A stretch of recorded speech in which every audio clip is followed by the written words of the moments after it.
Hi, I'm Jamie, and I'm excited to paint some watercolor pride cacti with you. And this is the list of materials which I'll have available in a PDF. But let's just get started.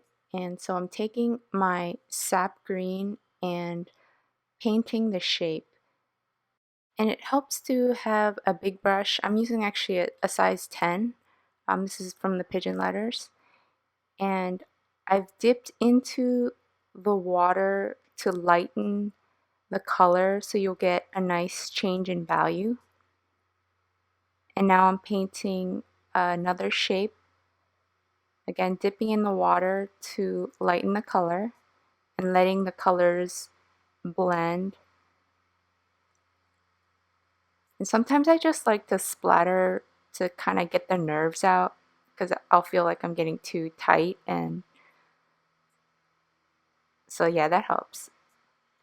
There's just a value sketch I put up on the left hand corner just to show me where I should put darker pigment, because we're imagining that the light source is coming from the right side. So everything towards the left of your cactus will be slightly darker because it's in shadow. And I'm just adding darker color to where the shapes connect. And that visually helps to see the different parts. And then you could see that I had lifted some highlight from the top um, oval shapes. And then while it's still wet, adding in a little bit more color.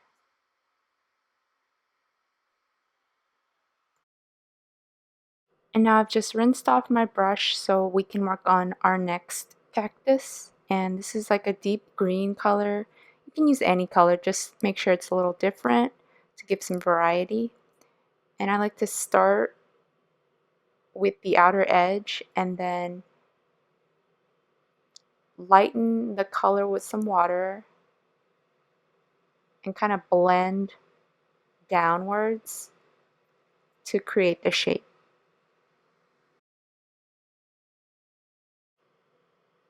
And then painting the arm with whatever color was left on my brush, working on the right side, keeping in mind that again the light source is coming from the right side, so everything towards the left we're going to make slightly darker by adding stronger pigment.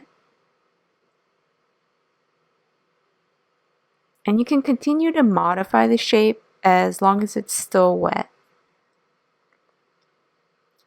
And now I'm just dropping in some blue to darken the edges and define some of the sides. And if you're looking to add contrast, this is a great time to do it. Just putting in those darks makes a lot of difference and really gives form to whatever you're painting. But again, it's really up to you and your preference, just how much you want in terms of darks and lights. So we're gonna let that sit and dry and work on the pot. So I'm taking an ochre color and outlining the top lip portion, and then with some water I'm gonna blend out to complete the shape of the pot. And then I'm just grabbing just paint and dropping it in the corner to define the edge of the pot. And I'm really making sure that the right side is lighter because of the light source, but also because we're going to put the rainbow there, so it'll be easier to layer and have the colors show through. So I did the same thing on the right side, but a little bit more fainter,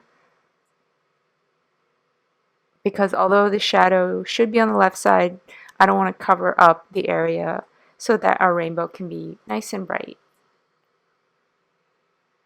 And then I'm just outlining the outer edge of the pot and then dropping in clean water where the dirt will go. And it's just fun to drop in color. I mean, you could just also paint the dirt in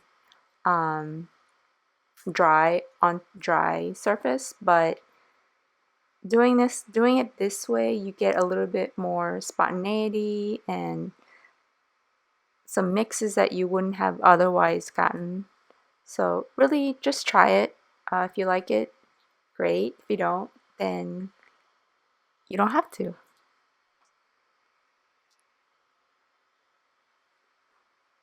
Okay, and just try not to touch too much into the cactus, but if it bleeds, that's totally okay.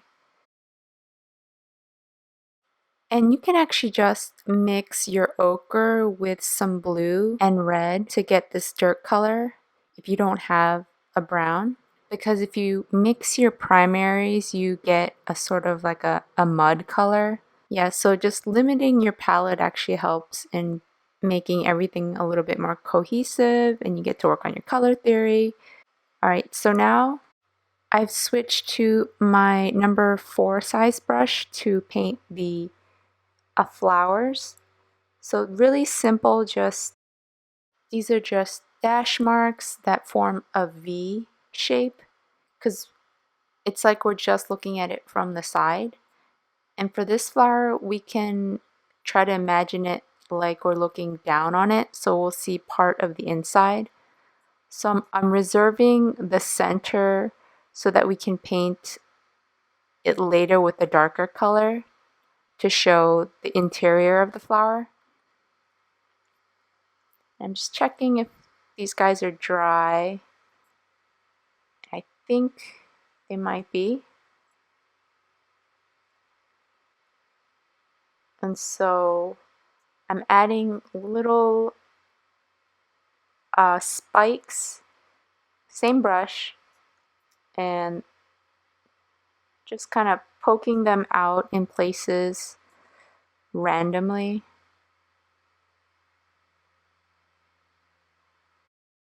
You don't want too much water on your brush so that the spikes are clear and defined.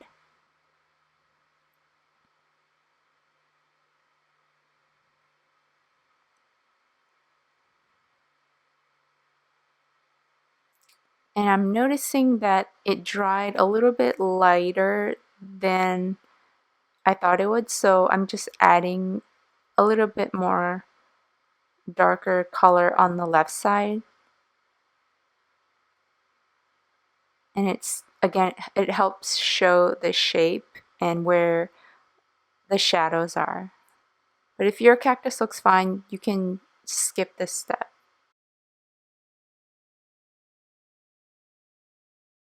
And I decided that this guy also needed a little bit more shadow. So I've added it there, and with a clean brush, I'm just trying to blend and make everything smooth.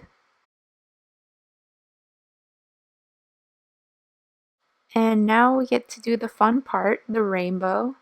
So I'm making sure I clean off my brush completely. And I'm grabbing my red, and we're just gonna paint an arc. And yes, I do apologize. My head got in the way. And so I'm trying to just do it in one stroke and then continuing it on the other side. And by holding your brush flat, pressing it onto the paper, you can get a wider strip. And then I'm just continuing with the next color and sometimes just allowing the two to slightly touch so that there's a nice blend. Now I'm grabbing my yellow and we're just gonna keep going down. Good old Roy G. Biv.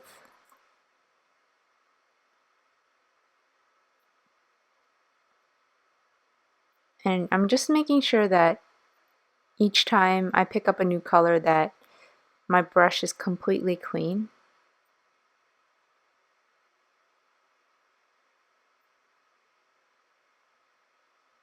And I like how the yellow and green are mixing. That's kind of nice. And then I'm just doing the blue. And since I have only a little bit room left, I'm just doing the violet. Alright, now we can work on the shadow. And I'm just taking my blue and I added a little bit of purple to it. And with clean water, I'm blending the edges so it kind of feathers out.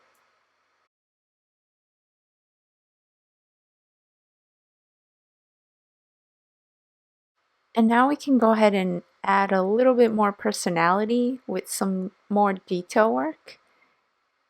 And I'm adding just dots on this guy and placing them in a way that shows that it's a rounded form. So the dots are kind of staggered instead of painting them in a straight line. And it'll give them that kind of 3D look.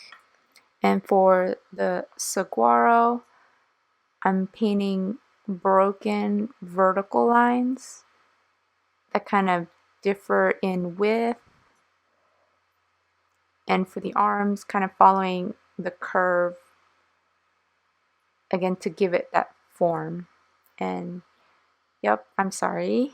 So I'm just showing a better close-up. And again, it's the same principle where I'm just using paint, very little water to make those spikes.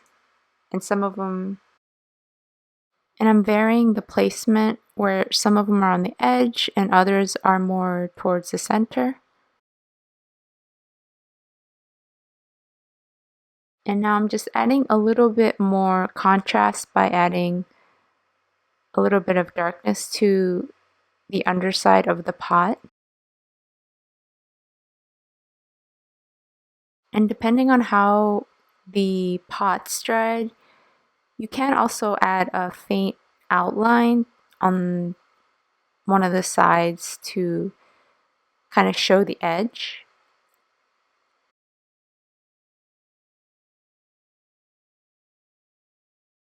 And we can add some finishing details. You can grab any white pen that you have, either a gel pen or I'm using a Posca pen. You can also use white gouache. And I'm just placing white dots on top of the darker dots that we painted earlier. And this will also give them a little bit of depth.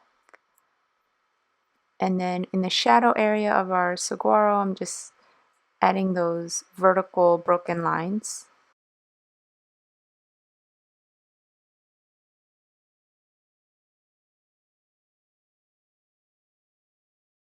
And then just like random white highlights wherever I think it needs it.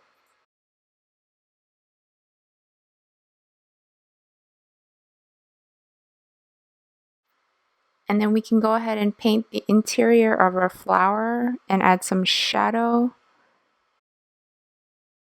So I'm just taking my red and finding the edge of the flowers. And lastly, our fun splatter. So I just took some paint and I'm tapping my brush all around the paper.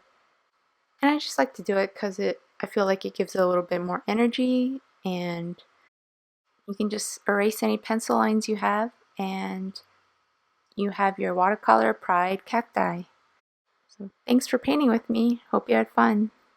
Bye.